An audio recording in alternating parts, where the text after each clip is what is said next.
결혼에 대한 얘기는 시작부터 약간 느닷없어 보이고 거칠게 명령이 떨어집니다. 아내들이여 남편에게 복종하기를 주께 하라. 이렇게 시작됨으로써 모든 여성들이 싫어하는 성경 구절이 됐습니다. 형편을 몰라서 그래요. 제 남편하고 한번 살아보세요. 이런 말이 나옴직합니다. 그런데 그래야 되는 이유를 이는 남편이 아내의 머리됨이 그리스도께서 교회의 머리됨과 같기 때문이다. 그렇게 얘기합니다. 어마어마한 약속이죠.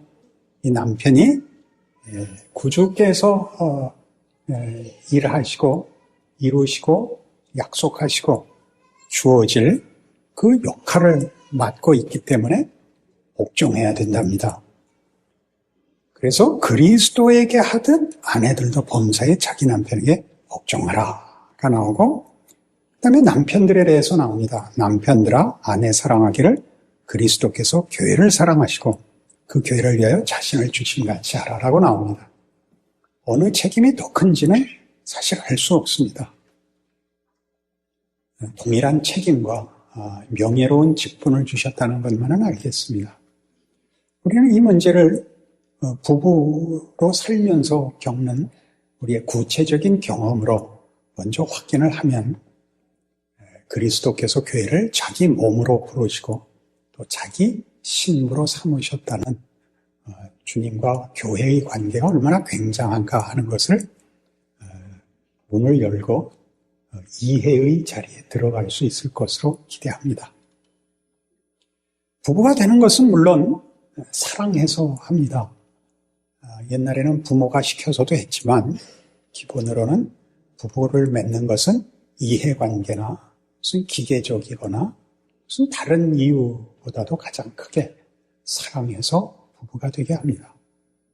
그래서 혈연보다도 가까운 무촌 관계가 되죠. 이 사랑은 따지고 보면 교회만 그렇게 주장하는 것이 아니라 세상에서도 부부가 되는 것은 다 사랑을 근본으로 하고 조건으로 하고, 그래서 행복을 기대할 수 있게 되는 것입니다. 세상 사람들이 교회가, 즉 예수를 믿는 사람들이 가지는 특징이 사랑이라는 것은 다 알고 있습니다. 그러니까 우리나 믿지 않는 사람들이나 부부가 되는 것은 동일한 조건 속에 있다, 동일한 기대 속에 있다, 이렇게 얘기할 수 있지만 세상이 말하는 사랑과 교회가 말하는 사랑은 좀 다릅니다. 세상이 가지는 사랑은 보통 그 본성이 진심과 열정입니다. 부부싸움 할 때마다 확인하는 거죠. 아직도 날 사랑하는가? 아직도 진심이 있고 열정이 있는가? 그것이 우리가 사랑을 확인하는 법입니다. 그러나 기독교는 그 사랑이라는 것을 이렇게 세상이 말하는 것 같은 진심과 열정으로 소개하지 않습니다. 잘 아시는 고린도전서 13장에 의하면 우리가 보통 사랑장이라고 부르는데, 그것은 맨 먼저 이것부터 합니다. 이건 사랑이 아니다. 세 가지를 얘기합니다. 오해하기 쉬운 세 가지. 첫째, 사랑은 환상이 아니다. 천사의 말을 하는 것이 사랑 아니다. 이렇게 못을 받고 나갑니다. 좋은 소리 하는 거, 기쁜 소리 하는 거 다 필요하지만 사랑은 그거보다 크다. 그렇게 얘기하려고 하는 것입니다. 미운 소리 하는 게 아무려면 사랑이겠습니까? 그러나 진심과 열정을 넘어선다는 걸 이제 설명할 참이지요. 둘째는 산을 옮기는 능력 아니다. 산을 옮기는 능력이 사랑 아니다. 남편 가물은 뭘 따지죠? 유능해야죠. 그렇죠? 아내 가물은 뭘 따지죠? 순종해야죠. 그런데 성경은 얘기하기를 그건 사랑의 가장 중요한 본질적 요소가 아니다 그럽니다. 세 번째는 뭐가 아니라죠? 처음에는 뭐였죠? 천사의 말. 두 번째는 산을 옮기는 능력. 세 번째는 자신을 불태워 내어주는 정열입니다. 자기를 불사르는 정열. 당신을 위해서라면 심장을 꺼내줄 수 있어. 이 여자가 꺼내봐. 그렇게는 안 하죠. 이건 아니랍니다. 그럼 뭐냐? 성경이 얘기하는 긍정적인, 적극적인 사랑에 대한 정의는 뭘까요? 사랑은 하고 나올 때 첫 번째가 뭡니까? 사랑은 오래 참는 것. 우리말 번역은 약간 완곡하게 표현되어 있는데 영어 표현이 좋습니다. Love is long suffering. 이걸 직역하면 사랑은 오랜 고통. 여러분들이 지금 겪고 있는 것. 나는 왜 이 사람하고 결혼을 했을까? 그게 사랑이랍니다. 사랑이 식은 게 아니고 그게 사랑이랍니다. 아니 이게 무슨 사랑입니까? 사랑은 행복하고 기쁘고 만족한 것이지 사랑이 어떻게 끝없는 고통이라 말입니까? 그 말을 설명하기 위해서 그 뒤에 반복적으로 다른 단어들을 동원하여 이 말의 뜻을 부여하고 넉넉하고 깊이 있게 설명합니다. 사랑은 온유한 것이다. 사랑은 속내지 않는다. 사랑은 무례히 행치 않는다. 이게 무슨 말이죠? 사랑은 상대방을 존중하는 것입니다. 아내들이여 남편에게 복종하라는 남편의 지위, 하나님이 주신 책임을 존중하라. 남편들아 아내를 사랑하라는 당연히 자기 몸같이 자기 목숨보다 더 사랑하라. 가장 소중한 상대니라. 이렇게 얘기하는 거죠. 근데 이렇게 복잡하게 이야기를 하는 이유가 뭘까요? 세상에서는 사랑이 전부니까 사랑을 책임으로 가지고 사랑을 실천하고 사랑을 결실하고 이렇게 생각을 하고 결혼을 하는데 결혼 생활은 사실 만만치 않습니다. 결혼을 할 때는 사랑의 결실로 그 사랑의 궁극적인 결과를 얻기 위해서 행복을 기대하고 결혼을 합니다. 그러나 성경이 하고 싶은 얘기는 부부가 되는 것은 이제부터 본격적으로 하나님의 사랑을 훈련시키는 시작이라고 얘기를 하는 것입니다. 뭐가 다르죠?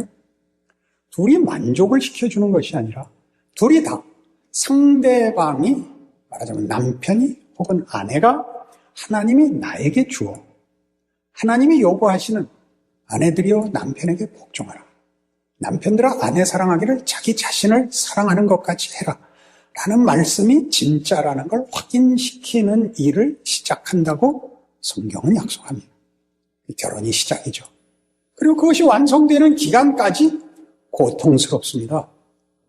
하나님이 만들려고 하는 것이 세상이 말하는 사랑에다 묻어둔 내용같이 진심과 열정의 문제가 아니라 참고 나가야 되는 것입니다.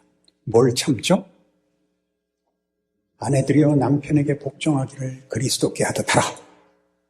남편들 아내 사랑하기를 자기 자신같이 하라. 라는 명령은 이 부부가 되는 것은 하나님이 둘을 짝지어 복을 주려는 하나님의 의도다. 이 남편은 너를 복주기 위하여 내가 준비한 사람이고 이 아내는 너를 복주려고 내가 길러낸 네 아내다. 이렇게 얘기하는 것이 오늘의 본문인 것입니다. 그러면 하나님이 준비하여 준 사람끼리 만났는데 왜 끝없는 고통이 그 긴 여정이 필요한가? 하나님이 만들려고 하는 것이 우리가 기대하는 것과 다릅니다. 우리는 안심을 얻으려고 합니다. 우리가 요구하는 행복은 고통받지 않는 것, 괄세받지 않는 것, 누구에게 굽신거리지 않아도 되는 것이고 우리의 행복은 말이죠. 성경이 말하는 행복은 그 아들을 십자가에 매달아 구원을 이루시고 부활 승천하신 예수 그리스도께서 성령 하나님을 보내어 우리의 인생을 담아 하나님의 사람으로 그의 영광의 자리로 불러내시는 일을 만족시키는 여정이라고 성경은 얘기합니다. 그러니 우리의 여정은 고달프죠. 왜 고달프냐 하면 아내가 없었으면, 남편이 없었으면, 자식이 없었으면 나 혼자 포기하면 그만인 인생을 괜히 결혼을 해가지고 도망도 못 가게 된 겁니다. 남편 때문에, 아내 때문에, 자식 때문에 이렇게 묶어놓은 이유가 뭘까요? 도망가지 못하게 하려고. 답은 이미 나왔어요. 30년, 40년, 50년의 결혼 생활을 통하여 우리가 가지게 되는 훈련과 우리가 얻게 되는 변화는 무엇일까요? 인내와 감수라는 게 있습니다. 인내와 감수. 인간이 가지는 최고의 경지는 남에게 고개 숙이지 않고, 남에게 무릎 꿇지 않고, 다른 사람을 내 앞에 무릎 꿇리는 것이지만, 하나님께서는 우리를 지으신 하나님이, 우리를 구원하러 오신 하나님이 우리 앞에 무릎을 꿇는 것으로 그의 영광이 선포되고 있습니다. 여러분 잘 아시는 빌립보서 2장 5절 이하의 말씀이죠. 너희 안에 이 마음을 품으라. 곧 그리스도 예수의 마음. 그는 근본 하나님의 본체시나 하나님과 영광을 나누기를 원치 않으시고 자기를 비워 종의 형체를 가지고 사람으로 나타나서 죽기까지 복종하셨으니 곧 십자가에 죽으십니다.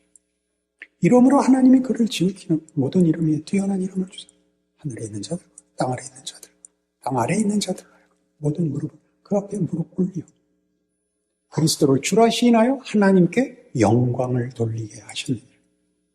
하나님의 영광은 폭력이 아닙니다. 하나님의 사랑은 이해관계나 힘이 있지 않습니다.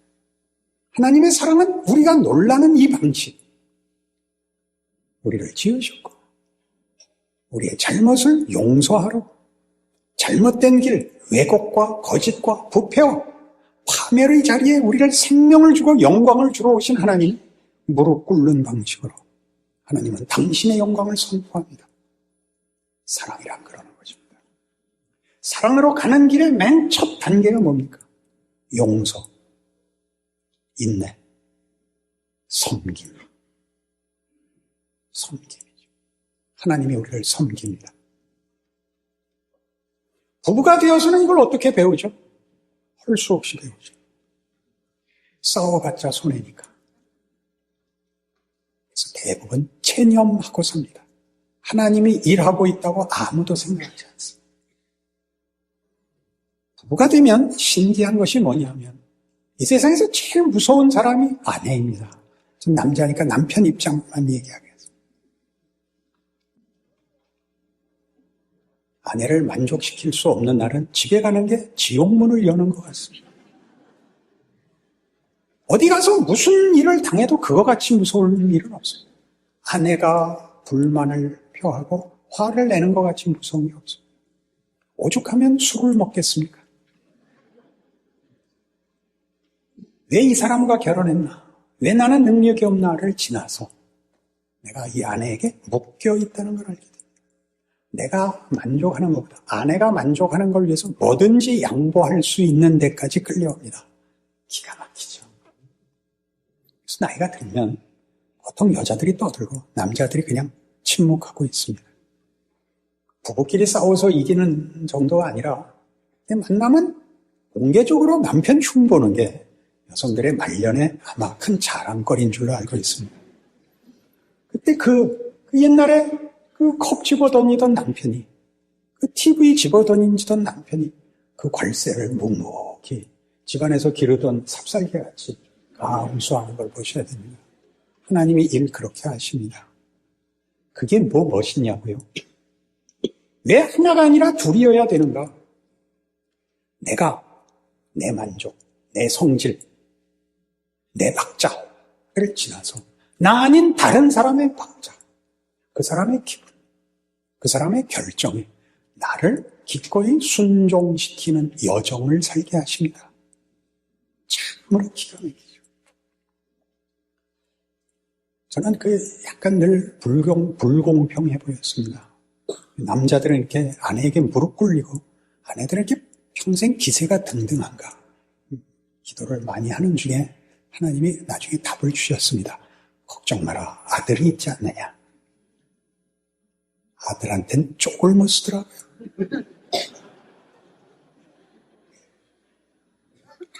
그 아들은 누구한테 이제 잡힐 거죠? 며느리한테 잡힐 겁니다. 공평하신 하나님, 공의로우신 하나님, 뭘 만든다고요? 화음을 만듭니다. 화음이라는 건 뭐냐 하면 음악에 있어서 가장 중요한 것이죠. 같은 노래를 부르는데 다른 음을 내는 거죠. 혼자는 절대 만들 수 없는 것. 아무리 노래를 잘해도 솔로는 화음을 만들 수가 없습니다. 둘이 불러서 이중창을 하든지 삼중창을 하든지 사중창을 하면 화음이 나오는데 화음을 만들 때는 서로 눈치를 보는 법입니다. 어느 한쪽이 너무 강하면 화음이 깨지거든요. 부부가 하나님의 기이한 인도하심 속에서 오는 자리입니다. 다시 한번 생각해 보십시오. 하나님이 나를 이 사람과 묶어서 이 자리에 오게 했구나. 이 사람 아니었으면 나는 이 자리에 못 왔을 거야. 하나님 일하심에 기이하고 신기하고 놀라운 성실한 인도입니다. 어느 가족, 어느 부부나 여기를 오해합니다. 여기를 오해해요. 번듯하게 자랑할 모든 것을 해결하고 만족시키는 부와 명예와 권력을 가지는 것이 아니라 바로 이 인간성을 만드는 거예요. 사랑할 줄 알게 하는 거예요. 섬길 줄 알게 하는 거예요. 오해와 비난을 감수하는 자리에 가는 거예요. 기독교의 위대함을 누군가는 이렇게 증언합니다. 어떤 신이 십자가에 매달려 죽으면서 내가 신이다, 내 앞에 경배해라. 그러면 누가 믿겠냐? 그렇게 얘기했습니다. 맞아요, 안 맞아요? 여러분이 믿는 신이, 우리가 믿는 하나님이 그의 하나님 되신 영광과 우리를 향한 자기의 뜻을 이루기 위하여 그 아들을 보내어 우리 손에 죽게 하는 그런 하나님이 어디 있습니까? 기독교는 그겁니다. 왜요? 사랑이거든요. 그니 부부가 되는 마당에 하나님께서 부부에게 주는 약속과 선포는 이 부부됨은 내가 정한 것이다. 내가 부른 것이다. 내가 너희를 복되게 하려고 짝지어줬다. 그러니 아내들아 남편에게 복종해라. 남편들아 아내를 사랑해라. 그런 요구가 뭐 때문에 나온다고요? 하나님이 누구신지, 우리가 그 앞에 어떤 존재인지, 하나님이 우리에게 만들기 위한 귀한 것을 만들기 위하여 붙들어준 신적 의도, 신적 약속, 신적 운명이라는 사실을 아는 거죠. 그 믿음 위에만 사랑이 제대로 자기 노릇을 할 수 있게 되는 겁니다. 사랑은 진심, 사랑은 정열이 아니라 사랑은 믿음인 것입니다. 우리에게 일어나는 어떤 일도 우리를 예수 그리스도 안에 있는 하나님의 사랑에서 끊을 수 없다라는 선포를 매일 반복하는 것이 우리가 하나님, 왜 이런 일이 일어납니까? 우리 보고 어떡하란 말입니까? 그런 모든 불만과 그런 불평을 잠재우는 그 모든 것이 하나님이 일을 하고 있다는 성실한 도전, 성실한 하나님의 인도, 성실한 하나님의 일하심의 증거라고 그렇게 얘기를 하죠. 그러면서 뭐라고 이 문제를 말미에 엮었죠? 그러므로 사람이 부모를 떠나 그 아내와 합하여 한 육체가 될지니 이 비밀이 크도다. 나는 그리스도와 교회에 대하여 말하노라. 교회는 그리스도께 순종합니다. 믿음을 가지고 인내와 진심을 갖춰 순종합니다. 우리가 가지는 어떤 불평도 사실상 불평의 조건이 되어서는 안 된답니다.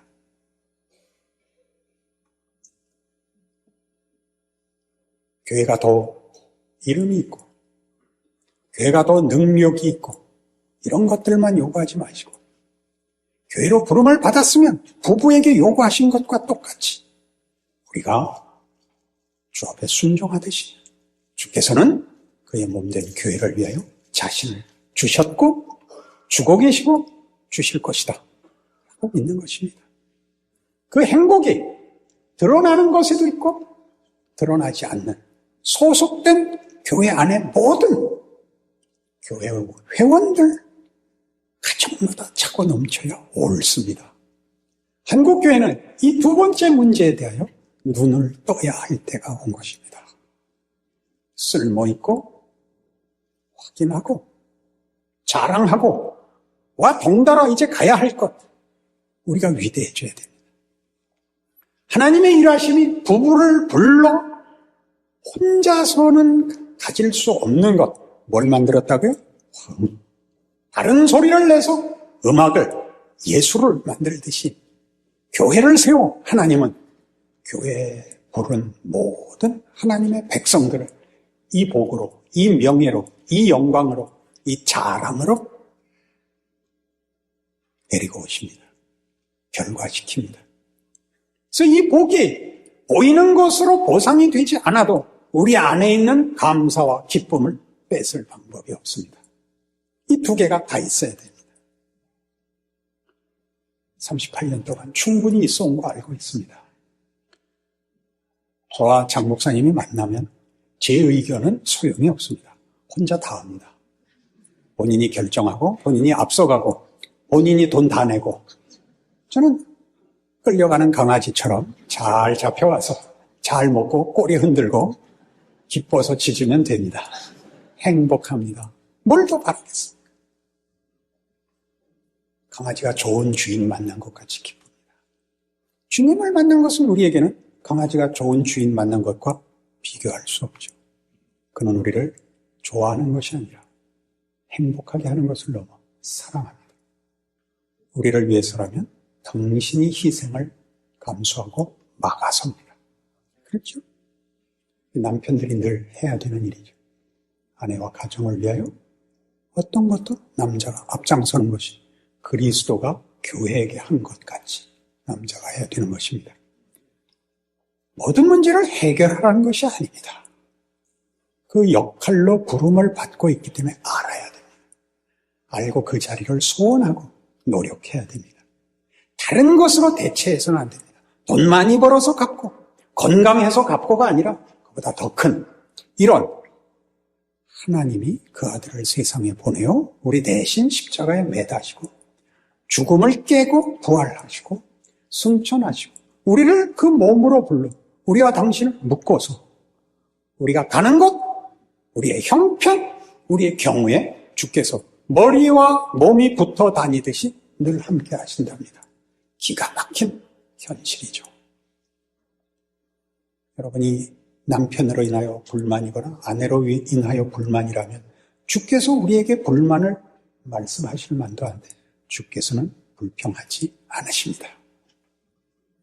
이 에베소서에는 이 교회론이 굉장히 강조돼서 에베소서 1장 보시면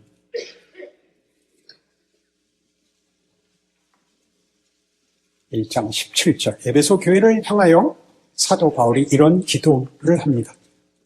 1장 17절 우리 주 예수 그리스도의 하나님 영광의 아버지께서 지혜와 계시의 영을 너희에게 주사 하나님을 알게 하시고 너희 마음의 눈을 밝히사 그의 부르심의 소망이 무엇이며 성도 안에서 그 기업의 영광의 풍성함이 무엇이며 그의 힘의 위력으로 역사하심을 따라 믿는 우리에게 베푸신 능력의 지극히 크심이 어떠한 것을 너희로 알게 하시기를 구하노라. 그의 능력이 그리스도 안에서 역사하사 죽은 자들 가운데서 다시 살리시고 하늘에서 자기 오른편에 앉히사 모든 통치와 권세와 능력과 주권과 이 세상뿐 아니라 오는 세상에 일컫는 모든 이름 위에 뛰어나게 하시고 또 만물을 그의 발 아래 복종하게 하시고 그를 만물 위에 교회의 머리로 삼으셨느니라. 교회는 그의 몸이니 만물 안에서 만물을 충만케 하시는 이의 충만함이니라. 교회는 그의 몸입니다. 몸과 머리는 분리될 수 없습니다. 분리되면 몸만 죽는 게 아닙니다. 머리도 죽는 것을 주께서 기꺼이 감수하십니다. 이것을 19절에서 보시다시피 그의 힘의 위력으로 역사하심을 따라 믿는 우리에게 베푸신 능력의 지극히 크심이 어떠한 것을 너희로 알게 하시기를 원하노라. 그 아들을 보내시고 그 아들을 십자가에 매다시고 우리와 그를 묶으신 그의 능력이 어떻게 어느 경우도 어떤 자리에서도 중단되거나 끊어지거나 소홀한 적이 없이 주께서 교회를 붙들고 계시는 것 기억해야 되는 것입니다. 동일한 이런 교회를 위한 예수께서 우리를 자신의 몸으로 부르고 교회로 세워 어떤 일을 하고 계시고 그 일이 얼마나 굉장한가에 관한 3장에서의 또 다른 기도가 나옵니다. 3장 14절. 이러므로 내가 하늘과 땅에 있는 각 족속에게 이름을 주신 아버지 앞에 무릎을 꿇고 비노니 그의 영광의 풍성함을 따라 그의 성령으로 말미암아 너희 속사람을 능력으로 강건하게 하시오니 믿음으로 말미암아 그리스도께서 너희 마음에 계시게 하시옵고 너희가 사랑 가운데서 뿌리가 박히고 터가 굳어져서 능히 모든 성도와 함께 지식에 넘치는 그리스도의 사랑을 알고 그 너비와 길이와 높이와 깊이가 어떠함을 깨달아 하나님의 모든 충만하신 것으로 너희에게 충만하게 하시기를 구하노라. 우리 가운데서 역사하시는 능력대로 우리가 구하거나 생각하는 모든 것을 더 넘치도록 능히 하실 이에게 교회 안에서와 그리스도 예수 안에서 영광이 대대로 영원 무궁하기를 원하노라. 아멘. 이렇게 되는 겁니다. 여기 주께서 함께 하시고 아니 38년 전에 이 교회를 세우셨고 주의 종을 일으키셨고 여러분을 부르셨고 이제껏 섬기게 하셨고 그리고 여러분 안에 역사하사 섬김과 믿음을 여러분 인생 속에 담게 하시고 서로가 서로를 보면 반가우며 우리가 사는 시대와 후손들 앞에 영광과 존귀에 관한 증언자로 세우시며 내가 가는 어떠한 곳에든지 함께 하시며 내가 못난 짓을 했을 때도 외면치 않으시며 결국은 가장 귀한 자리까지 인도하사 보이는 보상보다 큰 하나님이 나를 사랑하신다는 사실, 창조와 부활의 하나님이 나를 위하여 당신의 모든 것을 우리에게 섬김으로 내놓고 있다는 사실을 깨닫게 하사 우리의 존재와 우리의 인생을 놀라게 하신다는 사실을 성경이 약속합니다. 겨우 이거요? 이렇게 얘기하시면 안 됩니다. 사람의 가치는 보이는 것에 있지 않습니다. 그의 정신에, 그의 영혼에, 그의 인간된 실력이 있는 것입니다. 힘이 세서 무거운 걸 드는 것이 힘이 센 것이 아니라 누가 어려운 환경과 조건 속에서 신실함을 지키느냐가 어려운 것이죠. 그게 용기지. 여러분이 가진 것으로 다 섬기고 사랑하고 나누는 것이 부요함이지. 너무나 많아서 아무리 줘도 괜찮은 것은 부요함이 아닙니다. 낭비고 자랑일 뿐입니다. 그것이 성경이 우리에게 약속하는 그리고 하나님이 뜻하신 그래서 하나님이 그 아들을 보내어 십자가에 매단 것 같이 실제로 여러분의 삶에 적용되고 있는 현실입니다. 이 남편을 하나님이 내게 주고 이 아내를 하나님이 내게 주고 둘을 묶고 하나님이 만들려고 하는 것이 무엇인지 몰라서 편안함만 구하고 형통함만 구하는 바람에 미운 소리만 하고 살았던 우리 부부를 하나님이 안 놓아주셔서 더 깊은 것. 우리가 생각하기에는 가장 소극적이고 싫은 체념, 절망이라는 단어로 우기고 있지만 따지고 보면 그것은 내 결정, 내 실력을 벗어나는 하나님의 약속이었던 것입니다. 오늘 저녁 당장 가셔서 눈빛을 고치셔야죠. 하나님의 일하심이 그 아들을 동정녀에게 나게 하시고 배신을 당하고 채찍질을 받으며 가시관을 쓰시고 홍포를 입고 비난과 저주 속에 그를 죽게 한 그 모든 길들이 얼마나 굉장한 것인가. 나는 사랑받을 자격이 없어. 나 같은 것은 아무것도 아니야. 나는 나 스스로를 만족할 수도 행복을 가질 수 없어. 라는 생각들은 다 죄가 하는 시험입니다. 그리스도 예수 안에 있는 하나님의 사랑에서 우리를 끈을 잡고 교회를 대적할 것이 없는 것입니다. 여러분들의 기쁨과 행복은 믿음에 비례하게 된 것입니다. 조건에 비례하지 않습니다. 그 기쁨이 이 38주년에 여러분이 현재 처하고 있는 여러분의 가족과 여러분이 섬기는 이 교회에서 충만하셔야 됩니다. 아무도 방해할 자가 없습니다. 스스로 믿음을 접은 경우 외에는. 그래서 이 축하가 여러분 각 개인의 것이 되고 남은 생에 위대한 생을 살아낼 수 있는 특별한 밤, 특별한 하나님의 임재가 되기를 원합니다. 기도하십시다.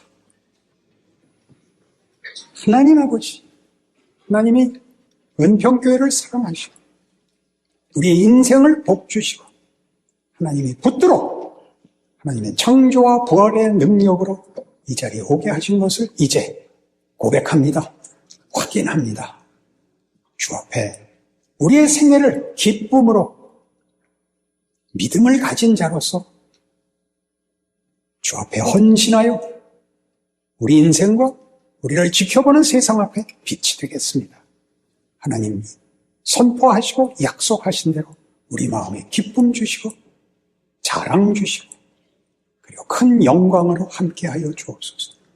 은평교회 교인이라는 이름으로 무한한 감격과 감사가 있는 생애가 되게 하시며 우리가 사는 이 나라 시대 후손들 앞에서 주께서 세운 이 교회가 주의 영광이 되게 하여 주옵소서.